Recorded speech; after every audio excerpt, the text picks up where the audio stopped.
ராஜாங்கம் ஜெயிலுக்கு போறதுக்கு ஈஸ்வரி தான் முக்கிய காரணம் அப்படின்னு சீக்கிரமாவே சேதுவுக்கு தெரிய வந்து ஈஸ்வரிய ஓங்கி ஒரு அறை கொடுத்து வீட்டை விட்டு வெளியே துரத்துனா நல்லா இருக்கும்னு நீங்க நினைச்சீங்கன்னா இந்த வீடியோக்கு ஒரு லைக் பண்ணுங்க.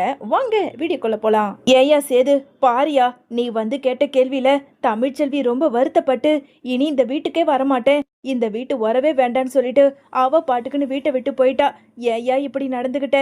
போயா, இன்னும் இந்த தெருவை கூட தாண்டி இருக்க மாட்டா.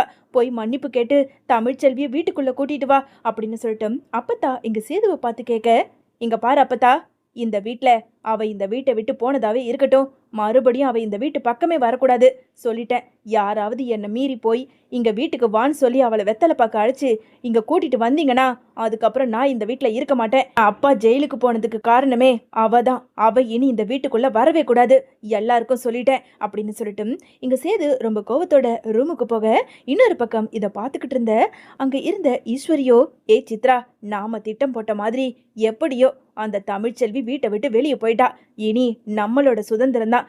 என்ன, இந்த சாவித்திரியும் அந்த தாமரையும் வீட்டுக்குள்ள வந்துட்டாளுங்க. சீக்கிரமா இவளுங்களுக்கும் ஒரு முடிவை கட்டி இந்த வீட்டை விட்டு அனுப்பி விட்டுடணும். எப்படியும் ராஜாங்கத்துக்கு தண்டனை கிடைச்சு, ஒன்று கொலை கேசுனா கண்டிப்பா ஆயுள் தண்டனை கிடைக்கும், அப்படி இல்லைனா குறைஞ்சபட்சம் 10 வருஷமாவது அவன் ஜெயிலில் தான் இருந்தாகணும். அது வரைக்கும் இந்த வீட்டுக்கு நான் தான் மகாராணி அப்படின்னு சொல்லிட்டு ஈஸ்வரியுமே எங்க சித்ரா கிட்ட பேசிக்கிட்டு இருக்காங்க. இன்னொரு பக்கம் வீட்டுக்கு வந்த காவியாவோ விஷயத்தை கேள்விப்பட்டு அங்க இருந்த மலருமே ஒண்ணு விடாம வீட்டுல நடந்த எல்லா விஷயத்தையும் அங்க காவியா கிட்ட சொல்ல, இதை தெரிஞ்சுக்கிட்ட காவியாவோ, நாம 2 பேருமே போய் அங்க தமிழ்ச்செல்வியை பார்த்து பேசி வீட்டுக்கு கூட்டிட்டு வரணும் அப்படின்னு சொல்லிட்டு இங்க மலரை அழைச்சிக்கிட்டு காவியா ஒரு ஆட்டோ பிடிச்சு நேரா தமிழ்ச்செல்வியோட வீட்டுக்கு போறாங்க. வீட்டுக்கு வந்த காவியாவையும் மலரையும் பார்த்த வசந்தியோ வீட்டுக்குள்ள வாங்க அப்படின்னு சொல்லிட்டு கூப்பிட்டு உட்கார வைக்க, உள்ள இந்த தமிழ்ச்செல்வி வெளியே வர, தமிழ்ச்செல்வியை பார்த்ததும் காவியாவோ, தமிழ்ச்செல்வி, நான் எல்லாத்தையும் கேள்விப்பட்டேன். நீங்க எதுக்காக மாமா தான் அவசரப்பட்டு கோவப்படுறாருன்னா நீங்களும் இங்க வந்து உக்காந்துக்கிட்டு இருக்கீங்க. நீங்க வாங்க, நாம போலாம். உங்க மேல தப்பு கிடையாதுன்னு தெரியும். அப்படி இருக்கும்போது அதை நிரூபிச்சு காட்டாம நீங்க என்னமோ இப்படி அம்மா வீட்டுல வந்து உக்காந்துக்கிட்டா இதெல்லாம் நியாயமா? வேண்டாம், நீங்க கிளம்புங்க அப்படின்னு சொல்லிட்டு இங்க காவியை கூப்பிட, உடனே மலர் இருந்துகிட்டு, தமிழ், நீ அந்த வீட்டுல இல்லாம எங்களுக்கு வீடு வீடாவே இல்லை. சேது மாமாவை பத்தி தான் தெரியும்ல, அப்பப்ப கோவப்பட்டாலே அவர் வாயில வர ஒரே வார்த்தை வீட்டை விட்டு வெளியே போ, அவ்வளவுதான். உன்னை இத்தனை நாளா எவ்வளவு பாசமா பாத்துக்கிட்டாரு, அதையெல்லாம் மறந்துட்டு ஏதோ கோவத்துல இப்படி வந்து இங்க வந்து உக்காந்துக்கிட்டு இருக்க. உன் வயிற்றுல குழந்தை இருக்கு, குழந்தை பிறக்கிற நேரத்துக்கு இப்படி உன் அம்மா வீட்டில் வந்து உக்காந்துக்கிட்டு இருக்கிறது தப்பு. தமிழ், வா தமிழ் போலாம் அப்படின்னு சொல்லிட்டு இங்க மலருமே கூப்பிட, 2 பேரும் என்னை அந்த வீட்டுக்கு கூப்பிடுற மாதிரி இருந்தா தயவு செஞ்சு இங்க இருந்து வெளியே போயிடுங்க, அப்படி இல்லைன்னா இந்த வீட்டில் இருக்கலாம் அப்படின்னு சொல்லிட்டு தமிழ்ச்செல்வி சொல்ல, உடனே அங்க இருந்த வசந்தியோ, ஏய் என்னடி, அவங்க ஏதோ ஒரு அக்கறையில வந்து உன்னை கூப்பிடுறாங்க, நீ என்னமோ அவங்கள இப்படி கத்திக்கிட்டு இருக்க அப்படின்னு சொல்லிட்டு அங்க இருந்த வசந்தி பேசிக்கிட்டு இருக்க. அதே நேரம் செல்லப்பாண்டி நல்லாவே ஃபுல்லா குடிச்சிட்டு நேரா இங்க வசந்தியோட வீட்டுக்குள்ள வராரு. யோ, இங்க நம்ம பொண்ணு வாழை வெட்டிய வந்து உக்காந்துக்கிட்டு இருக்கா, உனக்கு இப்போ குடிதான் ஒரு கேடா? யாரியா போய் அந்த ஜெனிக்கும் சக்தியும் கல்யாணம் பண்ணி வைக்க சொன்னது?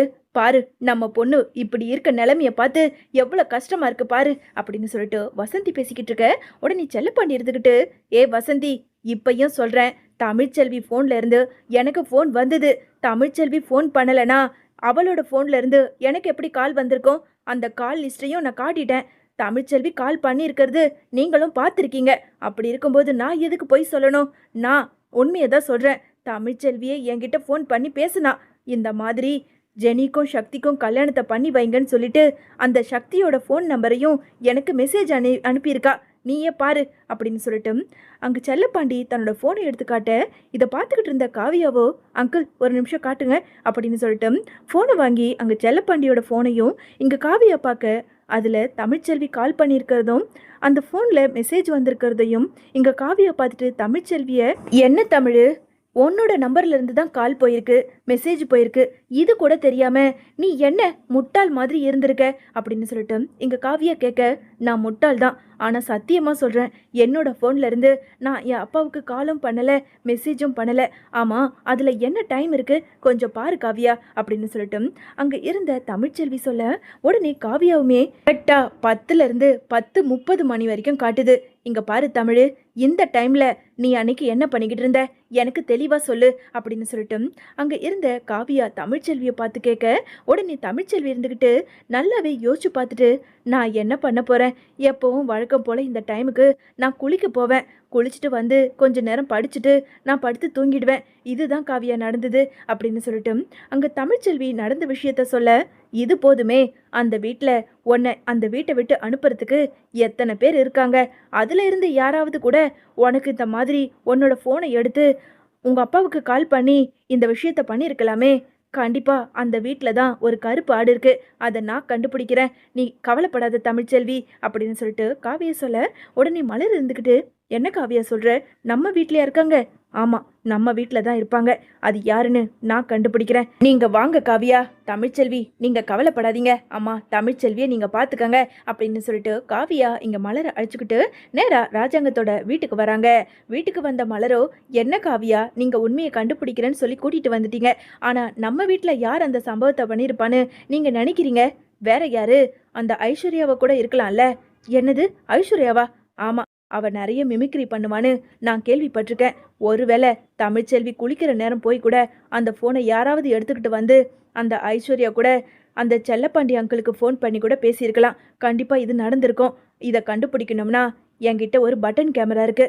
இதை எடுத்துக்கிட்டு போய் நேராக அங்கே அந்த ஈஸ்வரியோட ஆன்டி ரூமில் வச்சிடணும். வச்சதுக்கப்புறம் அந்த ரூம்குள்ளே யார் என்ன பேசுகிறாங்கன்னு நாம் இந்த லேப்டாப்பில் பார்க்கலாம். நான் சொல்கிறது புரியுதுல அப்படின்னு சொல்லிட்டு இங்கே மலர்கிட்ட அங்கே காவியா சொல்ல, ஐயோ காவியா, உண்மையாலுமே நீங்கள் ரொம்ப ஜீனியஸாக இருக்கீங்க. சரி சரி, இது ஆகட்டும். நீ காஃபி கொடுக்குற மாதிரி போய் இந்த பட்டன் கேமராவை ஈஸ்வரி ஆண்டியோட ரூமுக்குள்ளே எப்படியாவது வச்சுட்டு வந்துடு அப்படின்னு சொல்லிட்டு அங்கே மலர்கிட்ட பட்டன் கேமராவை கொடுத்து மலருமே நேராக அங்கே ஈஸ்வரியோட ரூமுக்குள்ளே போகிறாங்க. என்ன இந்த நேரத்துக்கு?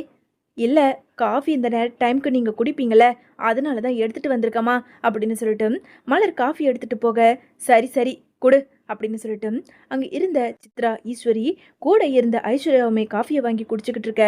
அதே நேரம் அப்படியே நேக்கா போய் உள்ள அந்த பட்டன் கேமராவையும் வச்சுட்டு மலர் மெதுவாக வெளியே வந்துடுறாங்க. இவளை முதல்ல இந்த வீட்டை விட்டு அனுப்பணும்னு நாமளும் பார்த்துக்கிட்டு இருக்கோம்.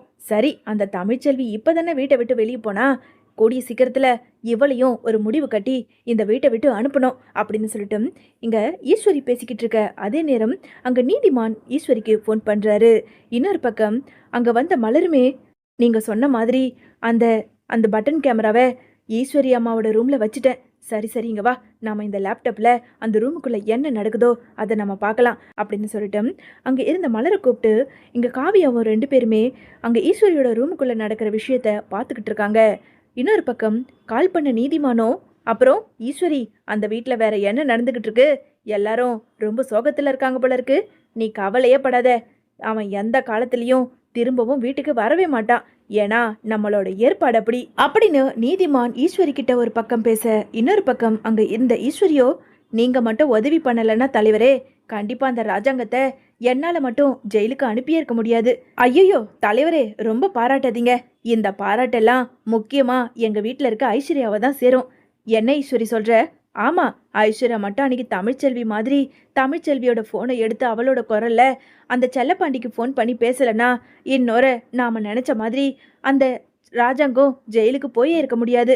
எப்படியோ எங்க வீட்டில் ஒரு மிமிக்ரி ஆர்டிஸ்ட் இருந்ததுனால தானே இவ்வளவோ நடந்திருக்கு அப்படின்னு சொல்லிட்டு ஈஸ்வரி அங்க நீதிமான் கிட்ட பேச, ஓ அப்படியா, அந்த பொண்ணால தான் இந்த அளவுக்கு ராஜாங்கம் ஜெயிலுக்கு போயிருக்கானா? பரவாயில்ல, என்னோட பாராட்டையும் அந்த ஐஸ்வர்யா கிட்ட சொல்லிடு அப்படின்னு சொல்லிட்டு நீதிமான் போனை வைக்க, கொஞ்ச நேரத்துல இதை கேட்டுக்கிட்டு இருந்த ஐஸ்வர்யாவோ, என்ன ஆண்டி என் பேரு அடிப்படுது, என்ன விஷயம் அப்படின்னு சொல்லிட்டு கேட்டதும் இங்க ஈஸ்வரி இருந்துகிட்டு, அது ராஜாங்கம் ஜெயிலுக்கு போனதுக்கு யார் தான் முக்கியமா இருந்தாலும் நீ மட்டும் இதுல உதவி பண்ணலானா இன்னொரு அந்த ராஜாங்கம் ஜெயிலுக்கு போயிருக்க முடியாதுல, அந்த ஜெனிக்கும் சக்திக்கும் கல்யாணம் பண்ணி வச்சிருக்க முடியாதுல, அதனாலதான் நீ பண்ண உதவினாலதான் இந்த அளவுக்கு இவ்வளோ பெரிய பிரச்சனை வெடிச்சிருக்குன்னு நான் சொல்லிக்கிட்டு இருந்தேன். உன்னையும் பாராட்ட சொன்னாரு தலைவர் அப்படின்னு சொல்லிட்டு எங்க 3 பேரும் சந்தோஷமா சிரிச்சுக்கிட்டு இருக்க. இதை பார்த்துக்கிட்டு இருந்த அங்க காவியாவோ, பாத்தியா மலரு, இவ்வளவுக்கும் காரணம் அந்த ஈஸ்வரி ஆண்டி தான். இவ்வளத்தையும் பண்ணிட்டு வீட்டுக்குள்ள இருந்துகிட்டு எல்லாரும் சிரிச்சுக்கிட்டு வேற இருக்காங்க. இரு வரேன். ஏ காவியா, இப்போ எங்க போறீங்க? இரு வரேன்னு சொல்றேன்ல, இவங்களையெல்லாம் இப்படியே விட்டு வைக்க கூடாது. இப்பவே நான் போய் அவங்கள ஓங்கி ஒரு அறை கொடுத்துட்டு நல்ல 4 கேள்வி கேட்டுட்டு வந்து முக்கியமா சேது மாமா கிட்ட இதை காட்டி ஆகணும் அப்படின்னு சொல்லிட்டு வேக வேகமா அங்க ஈஸ்வரியோட ரூமுக்கு போறாங்க. ரூமுக்குள்ள வந்த காவியாவை பார்த்ததும் ஐயோ நாம பேசிக்கிட்டு இருந்ததை இவ கேட்டிருப்பாளா? வாய்ப்பே இல்ல. நாம தான் பேச்சு நிறுத்திட்டுமே. வாமா காவியா, எப்போ வந்த அப்படின்னு சொல்லிட்டு அங்க இருந்த ஈஸ்வரி கேட்க, நீங்க தமிழ்ச்செல்வியோட போனை திருடி அந்த செல்லப்பாண்டி கிட்ட தமிழ்ச்செல்வியோட குரல்லையே பேசினாலே இந்த ஐஸ்வர்யா, நீங்க அதை பேசிக்கிட்டு இருக்கும்போதே நான் உள்ள வந்துட்டேன். ஆமா, எவ்வளவு தைரியம் இருந்தா தமிழ்ச்செல்வியை இந்த வீட்டை விட்டு அனுப்பணுங்கிறதுக்காக இவ்வளவு ஒரு கேவலமான காரியத்தை பண்ணியிருக்கீங்க. ஏன் இப்படி பண்ணீங்க அப்படின்னு சொல்லிட்டு காவியா அங்க ஈஸ்வரியை பார்த்து கேட்க, உடனே சித்ரா இருந்துக்கிட்டு, ஏ காவியா, இங்க பாரு, இது எங்க குடும்ப விஷயம், தேவையில்லாம நீ தலையிடாத. என்னது, நான் தலையிடக்கூடாதா? எல்லாத்துக்கும் நீ தாண்டி காரணம். நீ தானே அந்த போனை திருடி இருக்க. இப்ப மட்டும் சேது மாமா கிட்ட நீங்க 3 பேரும் வந்து உண்மையை சொல்லலன்னு வச்சுக்கோ, உங்களுக்கு அவ்வளவுதான் அப்படின்னு சொல்லிட்டு சித்ராவையும் ஈஸ்வரியும் இங்க காவியா ஓங்கி ஒரு அறை கொடுக்குறாங்க. இதை பார்த்துக்கிட்டு இருந்த ஐஸ்வர்யாவோ, ஏய் காவியா, என்ன பண்ணிக்கிட்டு இருக்க? ஆன்ட்டியவே இப்படி அடிக்கிற? இங்க பாரு, நீ வாயை திறந்தன்னு வச்சுக்கோ, அடுத்த அடி உனக்கு தான் விழும். இங்க பாருங்க, 3 பேரை வந்து சேது மாமா கிட்ட உண்மையை ஒத்துக்கோங்க. தமிழ்ச்செல்வி மறுபடியும் இந்த வீட்டுக்கு வரணும். உங்களால தான் தமிழ்ச்செல்வி வீட்டை விட்டு போயிருக்காங்க. அப்படி நீங்க வந்து உண்மையை சொல்லலைன்னா நீங்க பேசின எல்லாத்தையும் நான் என்னோட லேப்டாப்ல ரெக்கார்ட் பண்ணி வச்சிருக்கேன். அந்த வீடியோவை அப்படியே எடுத்துட்டு போய் போலீஸ் ஸ்டேஷன்ல காட்டிட்டு உங்களை கூட்டிட்டு போய் ஜெயிலில் உட்கார வச்சுட்டு அதுக்கப்புறம் தமிழ்ச்செல்வியை நான் சேது மாமா கிட்ட தப்பே பண்ணலைன்னு நிரூபிச்சு தமிழ்ச்செல்வி இந்த வீட்டுக்குள்ள கூட்டிட்டு வர மாதிரி இருக்கும். இப்படி நான் பண்ணணுமா, இல்ல நீங்களா போய் சேது மாமா கிட்ட உண்மையை சொல்லி சேது மாமாவோட காலில் விழுந்து நீங்க மன்னிப்பு கேட்குறீங்களா?